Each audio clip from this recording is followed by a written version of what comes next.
The two-day summit in the Ethiopian capital concluded with a call for greater African representation on the global stage.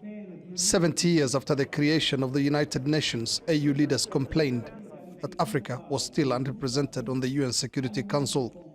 They are demanding at least 2 permanent and 5 non-permanent seats. It is the right time to reform and revitalize the United Nations system to reflect current global realities and ensure that it is a more representative and equitable body. Only fair representation and transparency in those institutions can usher in a just era in multilateralism. The past 18 months have been chaotic for Africa, with coups in Chad, Guinea, Mali, Burkina Faso and Sudan, as well as the protracted civil war here in Ethiopia.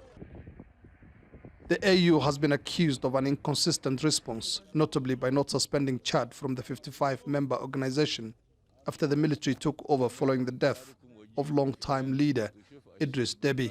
Every African leader in the Assembly has condemned unequivocally the pattern of, or the resurgence, or the cycle, or the wave of unconstitutional changes of government. The African Union's efforts to combat the COVID-19 pandemic were also discussed at length. After a long delay, African nations began receiving larger donations of COVID-19 vaccines in November. But the continent is still far behind global vaccination targets, partly due to what some say are logistical challenges. Governments now hope the AU's creation of a continent-wide drug regulator, the African Medicines Agency, helps them roll out vaccines to catch up with other parts of the world. And differences between members over the union's relationship with Israel broke into the open. Palestinian Prime Minister Mohammed made an impassioned plea to leaders to reconsider their decision to give Israel observer status at AU meetings.